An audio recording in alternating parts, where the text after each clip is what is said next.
नमस्कार दोस्तों, आप सभी का स्वागत है हमारे इस YouTube channel A to Z history ज्ञान पर। दोस्तों, आज की कहानी में हम आपको आयरन लेडी इंदिरा गांधी जी के जीवन के आखिरी 24 घंटे का सजीव चित्रण दर्शाने वाले हैं। उनके साथ क्या कुछ घटित हुआ था आखिरी 24 घंटे में, उनकी हत्या कब और किसने की थी, आपको यह कहानी जरूर सुननी चाहिए, जरूर जानना चाहिए। दोस्तों, वीडियो में आगे बढ़ें उससे पहले आप सभी को बताना चाहता हूं कि यह पूरी घटना अलग अलग वेबसाइट से, अलग अलग आर्टिकल्स से ली गई है। इसमें मेरे व्यक्तिगत कोई भी विचार या राय नहीं है।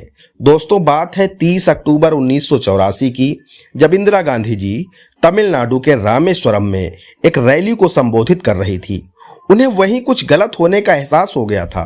उन्होंने वहीं पर अपने भाषण में कहा था, मैं कल रहूं या ना रहूं, लेकिन मेरे खून का एक एक कतरा इस देश को मजबूती देगा। उसके बाद वह उस रैली को समाप्त करके दिल्ली अपने सरकारी आवास पर पहुंचती हैं। खाना खाकर सो जाती हैं क्योंकि पूरे दिन की थकावट थी। वह प्रतिदिन की तरह 31 अक्टूबर 1984 को भी सुबह 6 बजे उठती हैं, योग अभ्यास करती हैं, स्नान करती हैं, नाश्ता करती हैं। उसके बाद उनके रूटीन चेकअप के लिए डॉक्टर माथुर आते हैं, वह उनकी जांच करते हैं। सब कुछ सामान्य था। अब इंदिरा गांधी जी को पीएमओ ऑफिस जाना था, जो कि सरकारी आवास से बगल में ही था, जहां पर ब्रिटिश पत्रकार पीटर अलेक्जेंडर उनका इंटरव्यू लेने के लिए इंतजार कर रहे थे। इंदिरा गांधी जी अपने सरकारी आवास से पैदल ही 9:10 पर पीएमओ ऑफिस के लिए निकलती हैं, क्योंकि पीएमओ ऑफिस सरकारी आवास के बगल में ही था। उनके साथ में उनका एक सुरक्षाकर्मी नारायण सिंह, निजी सुरक्षा अधिकारी रामेश्वर दयाल और निजी सचिव आर.के. धवन भी थे। इंदिरा गांधी एक अकबर रोड के गेट पर पहुंची। वह निजी सचिव आर.के. धवन से बातचीत करती हुई आगे बढ़ रही थी। तभी उनके एक अंगरक्षक बेअंत सिंह ने अपनी सर्विस रिवॉल्वर को निकाला और इंदिरा गांधी जी के ऊपर एक के बाद एक 5 फायर करता है, जिसमें इंदिरा गांधी जी को 3 गोलियां लगती हैं। यह सभी गोलियां इंदिरा गांधी जी के सीने और पेट में लगती हैं। उसके बाद इंदिरा गांधी जी गिर जाती हैं। बेअंत सिंह चिल्लाता है सतवंत सिंह के ऊपर कि सतवंत गोली चला, सतवंत गोली चला।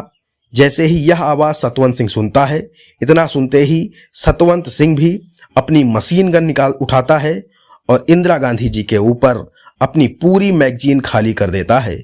आनन फानन में इंदिरा गांधी जी को 9:32 पर एम्स लेकर जाया जाता है, जहां पर 9 डॉक्टर की टीम उनके ऑपरेशन में लग जाती है।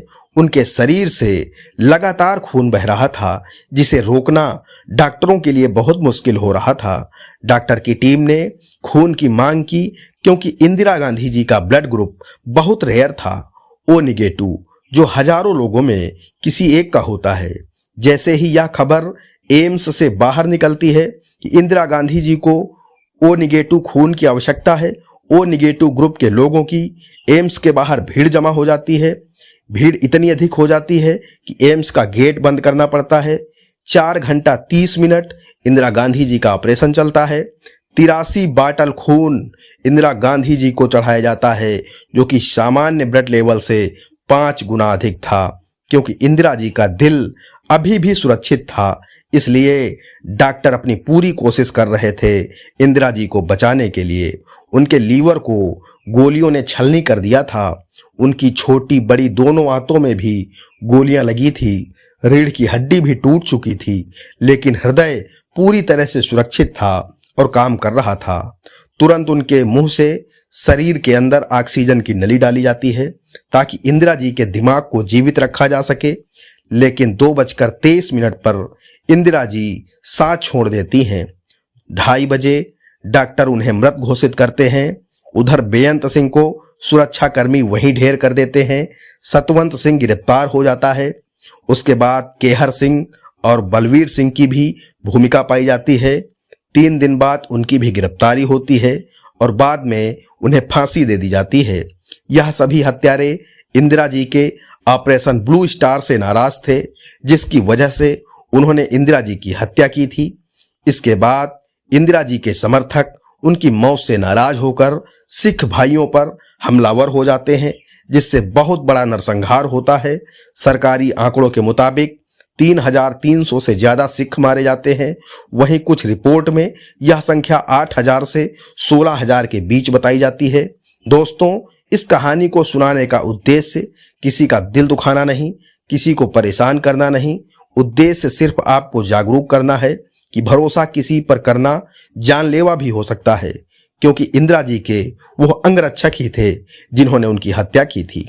दोस्तों, आज की कहानी में इतना ही। मिलते हैं किसी और रोचक कहानी के साथ।